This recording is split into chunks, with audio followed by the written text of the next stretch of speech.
국민의힘 경선 버스가 출발했습니다. 근데 출발하자마자 또 지금 빨간불이 켜진 것 같습니다. 소위 역선택 방지 문제라고 합니다. 이 문제가 왜 불거졌는지 그 원인과 또 향후 전망 오늘 한번 짚어보도록 하겠습니다. 역선택 방지. 왜 지금 문제가 시작됐죠? 공화당이 아니 우리가 동네 축구를 하면요. 축구 이제 이 애들이 모여가 축구를 하는데 축구 룰을 핸들링이 있다 없다 뭐 업사이드가 있다 없다를 정해놓고 동네 다 하면 됩니다. 예. 예. 나는 이 정치판이 동네 축구보다 못해서 하는 이야기예요. 그런데 선수들이 출발을 게임을 하다가 내가 질 것 같은, 내가 좀 불리할 것 같으니까 이제 막 자꾸 룰을 바꿉니다. 지금부터 이제 핸들링이 있다 없다, 업사이드 있다 없다 이런 식으로. 그러니까 이게 이제 싸움이 일어나는 거죠. 아니, 또 심판도 좀 문제가 있습니다. 아니 그 축구판에는 룰이 정해 있는데 정치판은 사실 룰은 없어요. 근데 어차피 정치판 룰은 고스톱 룰하고 똑같아요. 고스톱 룰도 그 지역별로 다 다르잖아요. 가가호 다 다르고. 그렇지. 그제 그 상표를 몇 개나 할 거냐부터 시작해가지고 여러 가지 차이가 있는데 그러다 보니 그런데 지금 봐서는 사실 지금 국민의힘 그 경선 룰 자체가 아직 뭐 100% 확정된 건 아니라고 이야기하는데 어떻게 보면은 뭐 일정상은 일요일까지, 9월 5일까지 뭐 9월 5일까지 결정한다고 하는데 이게 지금 역선택 방지 조항이 왜 되느냐 하면은 사실은 그 비실비실하던 홍준표 후보가 갑자기 치고 올라왔어요. 그 치고 올라와가지고 여야를 막론하는 데서도 지금 그 이낙연 후보와 같이 3등을 하는 거야. 1등 이재명, 2등 윤석열, 3등 공동 3등 이낙연, 홍준표 이렇게까지 치고 올라온 거예요. 그걸 갑자기 지금 만만하게 보다가 윤석열 후보 측에서 어떻게 이래 돼버린 거죠. 그러니까 그래서 뭐 지금 뭐 상방이 계속 뭐 두자 말자 뭐 방지 조항을 넣어야 되니 많이 뭐 이런 이야기인데 근데 원래 이게요, 예초에는 어때요? 이게 국민도 문제 없었고 당원도 문제 없었고 선수들도 문제가 없었습니다. 왜? 뭐 그게 큰 문제가 안 될 거라고 생각했거든요. 근데 막상 게임에 들어가다 보니까 이제 뭔가 분위기가 이러다가는 야 이거 뭐 추월 당할 수 있겠다, 추월할 수 있겠다 싶으니까 이제 시비가 걸리는 거예요. 근데 제가 볼 때는요, 이게 원래 명필이 붓을 안 가리듯이 게임에 자신이 있으면 어떤 룰을 하더라도 하자 하는 게 당당한 모습이고 국민이 원하는 것은 복잡한 그런 거 하지 말고 그냥 당당하게 가라.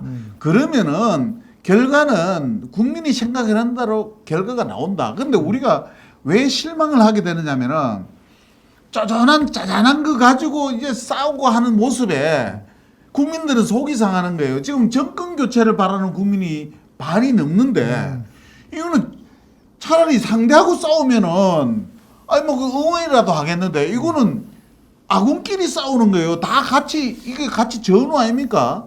그런데 싸우는 근데 거예요. 그 부분에서 중요한데요. 여론조사에서 네. 아까 홍준표 의원이 치고 올라오니까 문제 시작됐다 이래 됐는데 네. 그게 뭐 이제 지지층이 누구냐에 따라 가지고 뭐 좀 달라지는 뭐 이런 그래서 지금 결과가 사실 있었지 그 않습니까? 정권 재창출을 원한다 하는 건 뭡니까? 민주당 지지자들이죠. 예. 민주당 지지자들 중에 정권 재창출 야권 후보로 적합하다는 후보를 홍준표 의원이 무려 36% 나와요. 근데 상대적으로 윤석열 전 총장은 5.2%예요.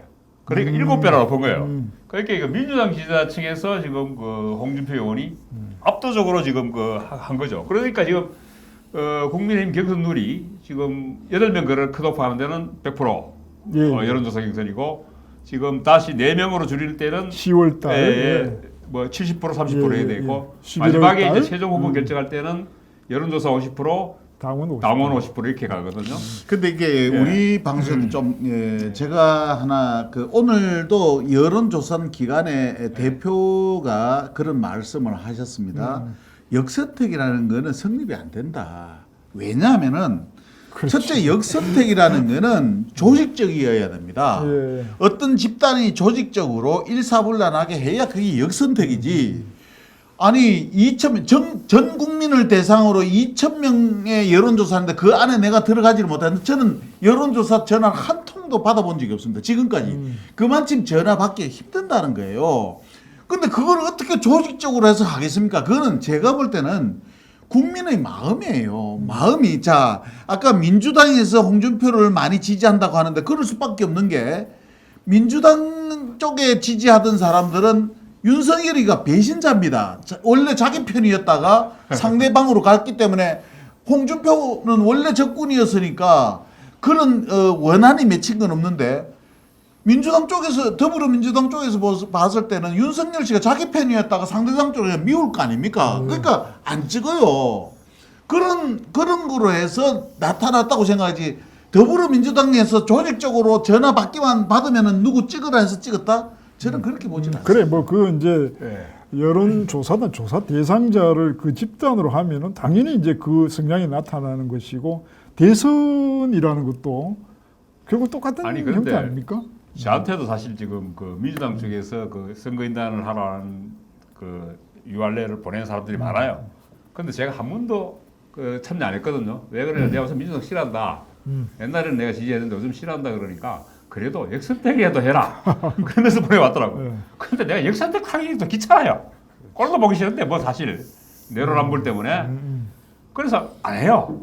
웬만큼 참 그거 아무리 그 참 그 미워도 윤석열이가 밉다고 하더라도 실제 여론조사 할 때 또 응답할 때 이제 그렇게 할 수 있는데 에이 차 윤석열이보다 차라리 홍준표가 낫다 이렇게 이야기할 수 있는데 그거 유알레를 눌러가지고 홍준표를 역선택한다? 그 참 보통 정석으로 하기 힘들어요. 그리고 속이려면은 정권 재창출 원한다 안 가고 예. 정권 교체해야 된다. 정권 교체해야 된다 해놓고 찍을 수도 있어요. 바꾸면 되죠. 예. 그러니까 사실은 역선택 뭐 방지 조항 하는 자체가 예. 어떻게 보면은 뭐 아까도 그런 말씀하셨습니다만 이 조항이 없이 만들었던 조항 자체가 사실은 예. 그 당내 기반이 없던 윤석열 후보를 그 그렇죠. 국민의힘으로 여론조사로. 끌어들이기 위한 꼬시기 위한 조항이었단 말이죠. 예. 그 홍준표나 유승민 의원 같은 경우에는 당내 기반이 있으니까 당내 기반이 없는 윤석열 리더 너한테도 내가 좀 우리가 편히 봐줄게. 그냥 아무 지지 관계 없는 사람들이 찍도록 하자. 해서 그 윤석열 유인체로 만든 거예요. 저 5일 그러니까 이번 일요일까지 뭐 그 룰을 이제 어떻게 할 건지를 확정한다고 했는데 뭐 예상컨대 어떻습니까? 뭐 그대로 갈 것 같지 않습니까? 제가 볼 때 이준석 당대표가 선관위에 완전히 위임을 했는데 그건 참 잘했다고 보고요. 저는 문제가 원칙을 정하고 규칙을 정했으면은 그대로 밀어붙이는 거는 불만이 있을 수는 있지만은 깽판은 안 납니다. 그렇죠. 근데 만약에 룰을 고치거나 만약 여기에 덧붙이거나 빼거나 이런 변화가 와버리면은 이거는 깨질 소지가 있어요. 그럼 결국은 자그마한 일 때문에 전체 국민들의 이 마음을 헤아리지 못한다는 따끔한 어떤 그런 그 매가 정당 지지율로 돌아갑니다. 그래서 지금 지지율이 낮아지는 거는요. 사소한 문제로 중차대한 이 정권 교체라는 이 대업을 앞두고 당내에서 화합하고 단합하지 못하는 이 과정을 통해서 국민들이 실망을 하는 결과가 지금 나타나고 있다고 보는 겁니다. 사실은 지금 그 정권 교체 열망이 지금도 여론조사로는 더 높습니다. 정권 교체 해야 된다는 쪽이. 그렇죠. 그리고 지난 그 서울시장 보궐선거 그리고 이준석 그 당대표가 당대표로 당선될 때까지만 해도 국민의힘으로의 정권 교체 가능성이 상당히 높았습니다.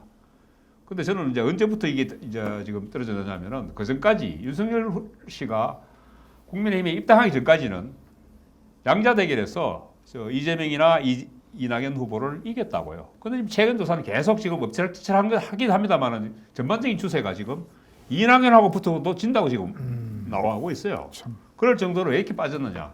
저는 1차적으로 윤석열 씨가 국민의힘 입당함으로써 절반을 까먹었고 다시 이준석 입당하고 난 뒤에도 이준석하고 앙앙불락하면서 계속 짜가락거렸죠.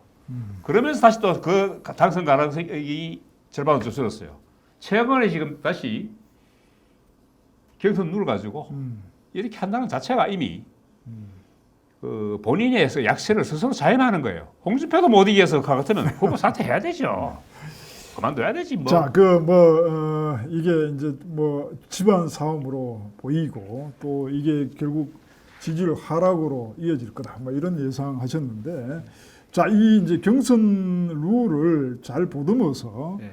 앞으로 이 어떻게 해 나가는 것이 적절한 처방인지 뭐 이 부분에 대해서 마무리 좀 해주시죠. 제가 길게 이야기할 소재가 아닌 것 같습니다. 예, 오는 지금 국민의힘의 의원 중에 유일하게 이미자 의원이라고 있습니다. 상중경에 그 이미자 의원이 어저께 그렇게 인터뷰를 방송에서 했네요. 포용론이라고 그랬습니다. 포용론. 그렇죠. 그러니까 룰에 다소 불만이 있고 좀 그렇다 하더라도 포용을 해야 된다. 포용한다는 거는 지지율이 높고 힘이 센 사람이 끌어안아라는 뜻이에요. 그러니까 안 그래도 불리한데 네가 포기해라가 아니고 지지율이 높은 사람이 끌어안아라. 자, 이게 이번 경선이 끝나면은 이제 전쟁이 시작됩니다. 그러면은 다 지금은 내하고 경쟁자지만은 경선 주자가 되면은 그때부터는 다 동지가 돼서 같이 싸워야 되는데 지금 전장터에 나가기 전에 아군끼리 원수질 소지가 있어요. 그러니까 제가 볼 때는 지지율 1등을 달리고 있는 윤석열 후보 쪽에서 뭐 지금 이거 역선택이니 이런 거 가지고 쪼잔한 작은 모습 보이지 말고 그래 좋다. 막 이렇게 하든 저렇게 하든 하자. 이렇게 가주는 게 이게 경선 룰이 우리가 이제 대범하게 나갈 정도로 어떤 결정적인 변수가 절대 안 된다 이 이야기입니까? 아니면은 이제 전문가들은 이게 잘못하다가 결정적인 변수가 될 아니 수 있다. 그런데 이렇게 실제적으로 지금 어떻습니까? 아니 홍준표 후보한테 경선에서 밀리면은 정권 창출이 안 됩니다. 그래요. 예. 아니, 포기해야죠. 네, 그것도 그렇지만은 실제적으로 지금 홍준표 의원은 뭐 본인 스타일도 그렇습니다만은 독불장군이에요. 지금 정치적인 세력들이 의원 분포라든가 이런 쪽에 모아주는 쪽에 거의 지금 그 대세로는 윤석열 대세로는 지금 몰려가 있거든요. 지금 국민의힘 내부에서는 그렇습니다. 그러다 보니까 국민의힘 지지자들 중에서는 홍준표 의원하고 윤석열 후보하고 게임이 안 돼요. 그럴 정도의 당내 역학관계에 있는데 만약에 당내 경선에서 홍준표를 겁내서 경선 룰을 바꾼다? 그러면 정치 그만둬야 되죠. 후보 자체도 그만둬야 되고 실제 그러고 아까도 제가 말씀드렸습니다만은 이 룰 자체가 당내 기반이 없는 윤석열 후보를 위한 룰이었어요. 그런데 또 상황이 바뀌었다고 해서 또 룰 바꾸자. 그러면은 처음부터 입당을 하지 말았어야 되죠. 아니 그 아까 이야기한 그 역선택 방지 예. 문제가 예. 민주당 지지자들 예. 또 뭐 그런 쪽에서 이 그쪽은 또 이렇게 이 결합하는 정도나 속도나 이게 근데 다르지 않습니까? 그렇다 하지만 아까도 예. 그 홍반장님도 말씀하셨습니다만은 실제적으로 역선택을 해서 후보가 바뀔 정도의 그런 결과는 나오지 않습니다. 예, 그건 뭐 예. 기우다. 예. 예, 알겠습니다. 예, 하여튼 뭐 향후 뭐 이 올바른 방향 한번 뭐 최종 경선에는 뭐 물론 또 변수가 있을 수 있겠습니다만은 홍준표 의원하고 윤석열 후보와의 싸움이라면은 최종 경선. 예, 최종 경선에서 5대 5거든요. 5대 5에서 지금 보면은 거의 한 3대 1 비율로 당원 쪽에서는 홍준표 후보가 게임이 안 돼요. 그런데 그거를 겁낸다면은 예. 경선하지 말아야지. 그렇죠. 예. 저부터 입당을 안 했어야지 그러면. 그러면은 뭐 이 이제 윤석열 후보 쪽에서는 이 부분을 오히려 뭐 정책 대결이나 이런 쪽으로 가야 되는 거 아닙니까? 아니 사실은 지금 뭐 저는 지금 여야 후보를 말하는 국민의힘도 마찬가지입니다만은 민주당 후보도 마찬가지예요. 저는 지금 국가 경영 비전을 제시하는 후보가 아무도 없어요. 전부 다 세 모으기만 하는 거지. 지금 보면 물론 당내 경선이기 때문에 양쪽 다 그렇죠. 그렇긴 합니다만은 실제적으로 보면은 나라를 앞으로 어떻게 끌어나가겠다 이런 비전 제시가 한 후보 한 명도 없어요. 난 그래서 이번 대선 자체가 전부 쪼버리기 싸움이다. 이런 뭐 집안 싸움 형태로 또 이 뭐 부수적인 부분으로 보이는 부분을 가지고 싸워서 될 것이 아니라 내부적으로 이제 그 당내의 정책을 어떤 방향으로 끌어가야 될지 이런 이제 사실은 경선이 돼야 되지 않나. 뭐 이런 지금 더불어민주당의 경선을 지금 하고 있지 않습니까? 오늘 우리 국민의힘보다 앞서서 하고 있는데 거기는 지금 법적으로도 지금 치고받고 하고 있어요. 그러면은 이번 기회에 국민의힘은 정말로 모범적으로 그 희망 국민들한테 희망을 주고 정당 지지율이 올라갈 그러니까 윤석열 그 저 후보가 국민의 입당하기 전과 입당하고 나서의 정당 지지율이 차이가 현격하게 차이가 나야 돼요. 그 점 좀 이야기해 주시죠. 아 그런데 입당을 했을 때나 안 했을 때나 똑같을 것 같으면 입당을 왜 했어요?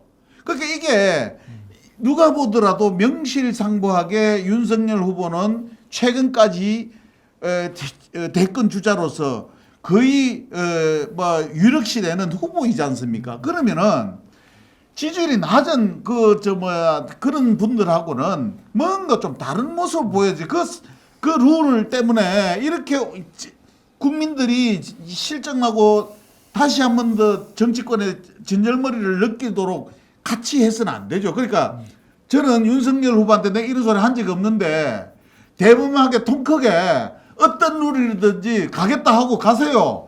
지금 불리한 거 한 개도 없는데 말이지. 만약에 홍준표 후보한테 룰을 변경함으로 인해서 만약에 주자로가 안 된다면은 결국 주자가 돼도 대통령이 될 수가 없어요. 그러니까 지금부터라도 정쟁을 중단하고 통 크게 다 포용하겠다. 그렇게 하세요. 예. 뭐 아니 저는 어차피 뭐 지금대로 갈 거라고 봅니다. 예. 그냥 뭐 괜히 생태질이지 그냥. 아니 그러니까 마무리하죠. 네. 이 집안 싸움으로 비치는 것은 결국은 지지율 하락으로 이어질 가능성이 높고 그렇다면은 저희들이 바라는 정권 교체의 꿈은 점점점 희박해질 가능성이 있다는 말씀을 드리겠습니다. 예, 마무리하겠습니다. 고맙습니다.